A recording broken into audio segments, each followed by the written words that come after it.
ஓம் சரணாகத தீனார்த்த பரித்ராண பராயணே சர்வசியார்த்திகரே தேவி நாராயணி நமோஸ்துதே. வணக்கம் நேர்களே, இது மகாலட்சுமி ஜோதிடம் வழங்கும் காலச்சக்கரம். உங்கள் அன்பு ஜோதிடர் ஸ்ரீராம்ஜி பேசுகிறேன். அனைவரும் நலமுடன் இருக்கிறீர்களா?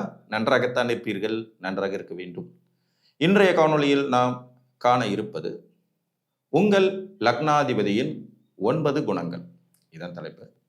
இது ஒரு விரிவான காணொளியாக வரும், அதனால் ஒவ்வொரு லக்னத்துக்கும் தனிச்சிறப்பாக தான் வரும்.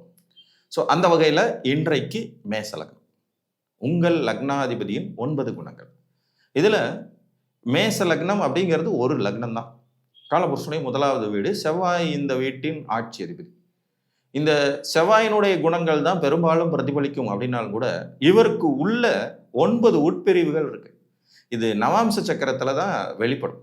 ராசி கட்டம் அப்படிங்கிறத தாண்டி நவாம்ச சக்கரத்தில் இந்த மேசத்தை 9 உட்பிரிவுகளாக பிரிச்சிருப்பாங்க. அந்த 9 உட்பிரிவுகளின் சார்பிலையும் இவர்கிட்ட சில குணாதிசயங்கள் இருக்கும். அப்போ அது என்ன அப்படிங்கிறத நம்ம இனி வரிசையாக எல்லா லக்னங்களுக்கும் பார்க்கலாம். அதுதான் உங்கள் லக்னாதிபதியின் 9 குணங்கள். மேசத்திலேயே நவாம்ச லக்னம் மேசம் மேசம் அப்படின்னே விழுந்துருதுன்னு வச்சுக்குவோம். அதாவது ராசி கட்டத்திலே மேச லக்னம், நவாம்ச கட்டத்திலே மேச லக்னம். இப்படி விழுகணும்னா அஸ்வினி 1ஆம் பாதத்தில் லக்ன புள்ளி விழுகணும். அப்படி மேசம்னு விழும்போது ஜாதகர் ரொம்ப ஆணித்தரமான குணாதிசயம் கொண்டவங்களா இருப்பாங்க. எதையும் அவ்வளோ சீக்கிரம் விட்டு கொடுக்க மாட்டாங்க. செவ்வாயினுடைய முழு மூர்க்க குணமும் இங்கே வெளிப்படும். நான் தான் அப்படிங்கிற மாதிரி இருக்கும். சேனாதிபதியினுடைய குணம் போர் அப்படிங்கிற மாதிரி, எதையும் விட்டு கொடுக்காத தன்மை, முரண்டு பிடிப்பது. லக்ன வர்க்கோத்தமம் வேற பெறதுனால இது ஒரு மிகப்பெரிய வலிமை. ஜாதகர் அனைவரையும் வெற்றி கொள்ளும் சூட்சுமம் மிகுந்தவராகவும் பிடிவாதம் உடையவராகவும் தான் நினைத்த காரியமே சரி என்கின்ற போக்கு கொண்டவராகவும் யாரும் கிட்டே நெருங்கி விட முடியாதபடியான முன்கோபமும் முரட்டுத்தனமும் உடையவராகவும் துணிகர செயல்கள் செய்வதில் சாத்தியம் கொண்டவராகவும் வெற்றிகளை குவிக்கும் யோகிதை உடையவராகவும் இருந்துருவார். ஸோ இது மேச லக்னமா நீங்கள் பிறந்து நவாம்சத்துலேயும் மேச லக்னமே விழும்போது நீங்கள் மேச லக்னம் தான், ஆனால் நவாம்சத்தில் ரிஷப லக்னம் விழுகுது. இது அஸ்வினி 2ஆம் பாதத்தில் உங்கள் லக்ன புள்ளி விழுகும்போது போகும். இது என்ன ஆகும்னு கேட்டிங்கன்னா சுக்கிரனுடைய வீடு. அப்போ ஜாதகருடைய ஸ்ட்ரைட் ஃபார்வேர்டு குணங்கள் எல்லாம் இருக்கும், ஆனால் கூடவே குடும்பத்துக்கு ஒன்றுன்னா என்ன வேணால் செய்வார். அந்த குடும்பஸ்தானம்ங்கிற நவாம்சத்தில் போய் அது விழுந்துடுறதுனாலையும் சுக்கிரனுடைய சாஃப்டான வீட்டில் விழுந்துடுறதுனாலையும் ஜாதகர்கிட்ட கொஞ்சம் நிதானம் இருக்கும். அந்த நிதானத்தை சரியானபடி பயன்படுத்திக்கிற தன்மை கொண்டவராகவும் இருப்பார். குடும்பத்தாருக்காக எதையும் செய்யும் துணிச்சல் உடையவராக இருப்பார். இது சுக்கிரனுடைய வீடுங்கிறனால மனைவியினுடைய பேச்சை கேட்டு நடந்துகிறது, பெண்களுக்கு சரியான மரியாதை கொடுக்கறது, வீட்டில் இருக்க பெண்களை மதித்து வழி நடத்துறது. அது சகோதரியாக இருந்தாலும் சரி, தாயாராக இருந்தாலும் சரி, வாழ்க்கை துணையாக இருந்தாலும் சரி, கூட வேலை செய்கிற பணிபுரிகிற பெண்களாக இருந்தாலும் சரி, இவர் பெண்களுக்கு ரொம்ப மரியாதை கொடுத்து நடத்தக்கூடியவராக இருப்பார். எப்போதுமே கொஞ்சம் ஜாலியான டைப்பாகவும் இருப்பார். அவ்வளோ எளிதில் உணர்ச்சி வசப்பட மாட்டார். கொஞ்சம் புத்தியை தீட்டி கொண்டே இருக்கும் தன்மை கொண்டவராக இருப்பார். பொருள் சேர்ப்பதில் அதிக ஆர்வம் இருக்கும்.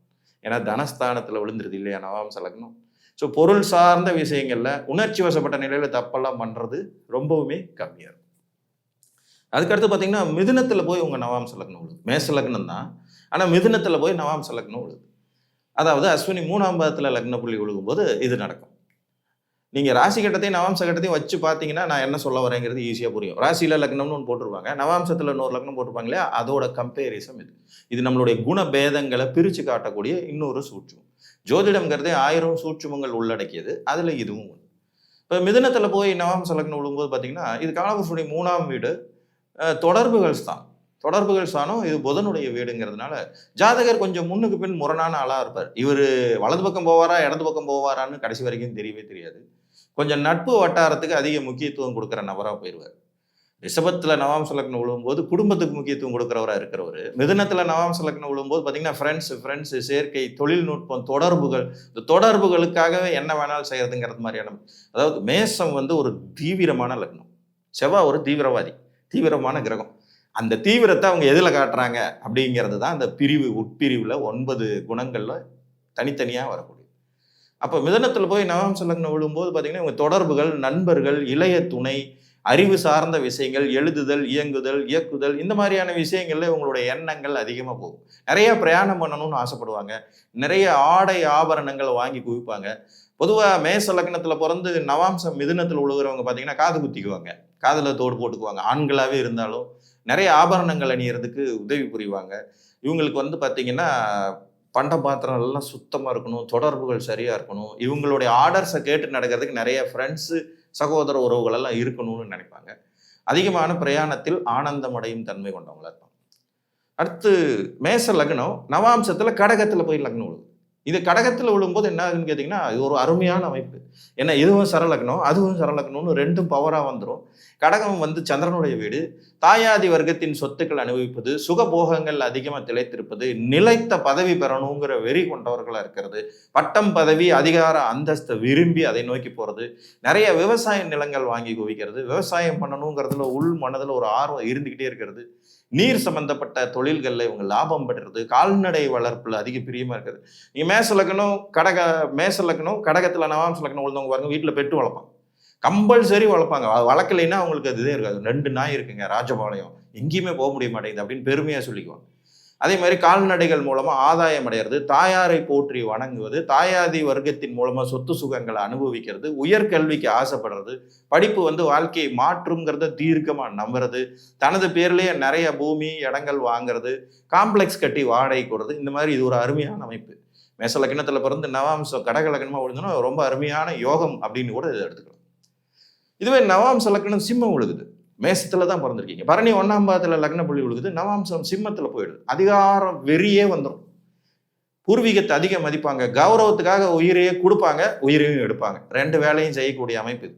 எனக்கு தெரிஞ்ச நண்பர் ஒருத்தர் மேச லக்னம் நவாம்சத்துல ஒரு சிம்மம், கௌரவ கொலை பண்ணவர், கௌரவத்துக்காக ஏதோ ஒன்று பண்ணிடுவோம் அப்படிங்கிறது மாதிரி, அவர் கௌரவத்தை சீன்ற மாதிரி ஏதாவது ஒன்று பண்ணிட்டோம்னா அவ்வளோதான், மனுஷன் கொலை வெறி தாண்டவமே ஆடிடுவார், என்ன வேணாலும் செய்வார். அந்த மாதிரியான ஒரு பவரை கொடுக்கும்.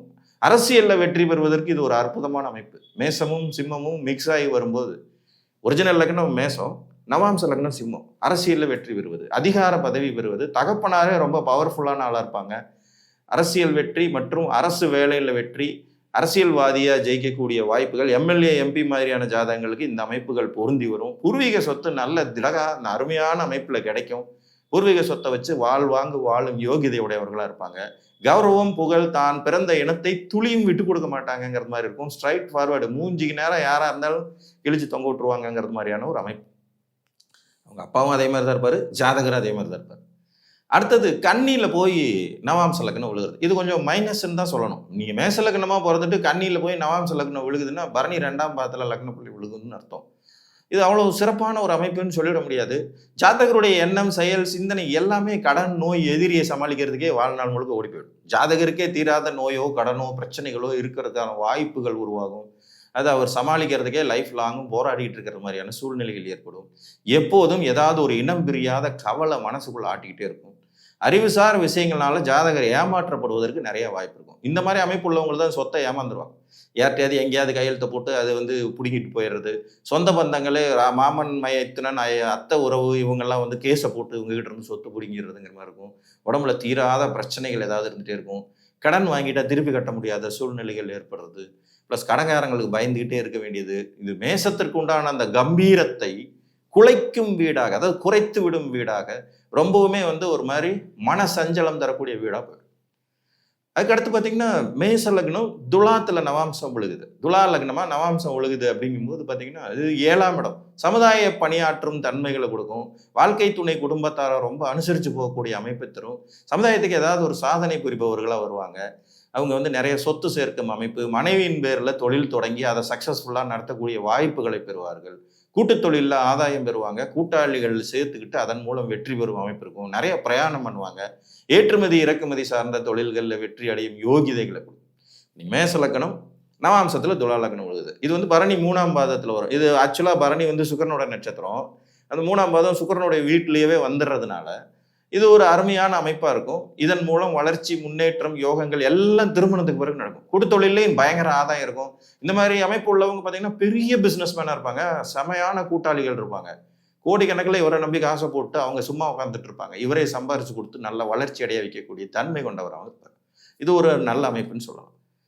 மேச லக்னம் பரணி 4ஆம் பாதத்தில் போய் லக்ன புள்ளி விழுந்துருது. விருச்சிகத்தில் நவாம்சம். இது பார்த்தீங்கன்னா ஒரு பலமான அமைப்பு தான். மேசம் வந்து அதே செவ்வாயோட இன்னொரு வீடான விருச்சிகம் நவாம்ச லக்னத்தில் வர்றதுங்கிற பலமான அமைப்பு. ஆனால் சூழ்ச்சி மிகுந்த வீடான நவாம்சம் வந்துடுறதுனால ஜாதகரை கணிக்கவே முடியாது. இவர் என்ன வேணா செய்வார். என்ன வேணா செய்வார்னா என்ன வேணா செய்வார். அந்த மாதிரியான ஒரு அமைப்பு இருக்கும். ரகசியம் நிரம்பிய வாழ்க்கை கண்டிப்பா இருக்கும். இவர்கிட்ட இன்னொரு பக்கம் இருக்கும். என்னோட ஒரு பக்கத்தை தான் நீ பார்த்துருக்க, இன்னொரு பக்கத்தை நீ பார்க்கலையேன்னு சொன்னா அது இவங்களுக்கு அற்புதமா பொருந்தும். அந்த இன்னொரு பக்கம் எப்படிப்பட்டதாக இருக்கும் என்று அவர்களுக்கு மட்டுமே அறிந்த ரகசியம். ரொம்ப க்ளோஸா இருக்கிற யாருக்கும் கூட அது தெரியாது. அந்த அளவுக்கு ரகசியம் காப்பவர்களா இருப்பாங்க. கொஞ்சம் கௌரவம் அதிகமான வரட்டு கௌரவம் பார்க்குறவங்களா இருப்பாங்க. சூழ்ச்சி மிகுந்தவர்களாக இருப்பார்கள். மேஷம் ஒரு ஸ்ட்ரைட் ஃபார்வர்டு லக்னம். ஆனால் சூழ்ச்சி மிகுந்தவர்களா இந்த வீடு நவாம்ச லக்னமாக வரும்போது இது மாற்றும். இது ஒரு மாதிரி 50-50 சாய்ஸ் தான். விரும்பியும் விரும்பாமலும் அப்படிங்கிறது மாதிரி ஒரு நெகட்டிவும் பாசிட்டிவும் கலந்துரும். அடுத்து கடைசியாக உத்திராடம் கார்த்திகை 1ஆம் பாதத்துல லக்னம் ஒழுகுது. மேஷம் நவாம்சத்துல தனுசு. இது ஒரு அருமையான அமைப்பு. உண்மையான பெரிய மனுஷங்களை பார்க்கலாம் இந்த அமைப்புல. தர்மகர்த்தாக்கள், தலைமை நீதிபதிகள், அரசின் உயர் பதவியில் வகிக்கிறவங்க, அப்பாவை மதிக்கிறவங்க, அப்பாவுக்கு கோயில் கட்டி கும்பிட்றவங்களாம் இந்த மாதிரி அமைப்பில் தான் வருவாங்க. எங்கள் அப்பா இல்லைன்னா நான் இல்லவே இல்லை அப்படிங்கிற மாதிரி எப்போதும் தகப்பனாதி வர்க்கங்களை மதித்து கும்பிடுபவர்கள்.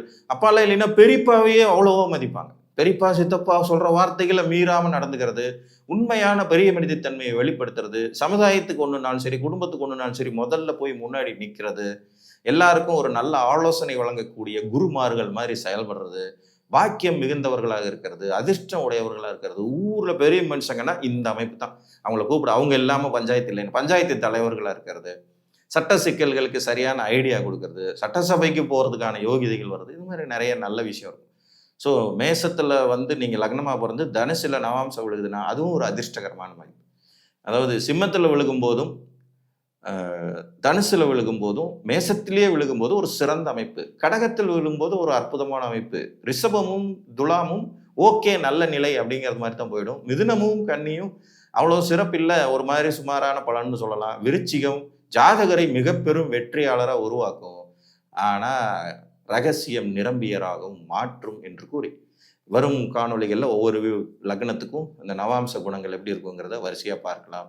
மீண்டும் ஒரு காணொலியில் உங்களை சந்திக்கும் வரை உங்களிடமிருந்து அன்புடன் விடைபெற்றுக் கொள்வது உங்கள் அன்பு ஜோதிடர் ஸ்ரீராம்ஜி. நன்றி, வணக்கம்.